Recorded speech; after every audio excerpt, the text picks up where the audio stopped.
Right, and now you know why this first man is slowing down, and we want to talk about slowing down of government expenditure. I'm joined by Paul Njeru from Vaili. Paul, you have an interesting concept of how the government can cut costs through leasing. How exactly will that happen?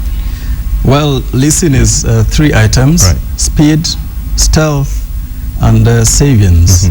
Speed is you can deploy something very rapidly. We are looking at health services, we are looking at infrastructure, agriculture, talk of say borehole services. Stealth is also we can as a country actually conduct and grow without necessarily having to depend on traditional arms of support. Paul, if you're to talk about numbers now, the county government have bought a lot of vehicles and complaining about Prados and whatnot. If you're to save in terms of numbers, how much would you save if you went the leasing rather than buying brand new cars?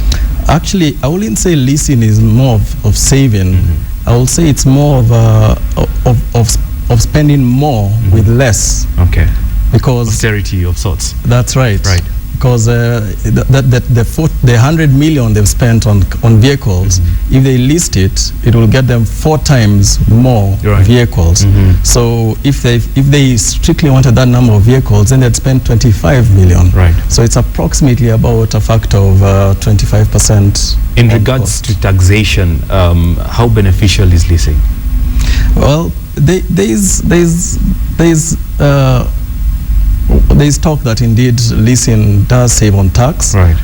It's more of a factor of a buffer.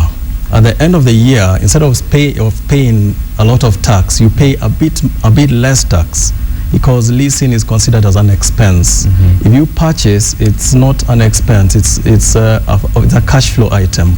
So it doesn't go to your P&L, but the lease goes right to your P&L. Of course, this discussion cannot end, but what would your advice be on government and SRC as they're struggling to meet budgets in regards to this approach? The Western world has been doing it.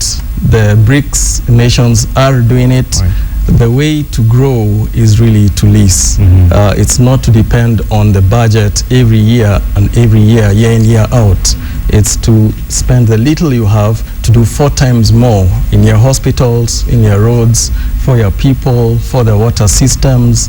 That's what leasing is about. And of course, Paul, we can't exhaust this discussion. I will definitely call you again to expound on this when we have more government officials in the house. But that has been Paul Njeru of Vaili, just breaking down to us the advantages of leasing in terms of cutting costs and government operations as a whole.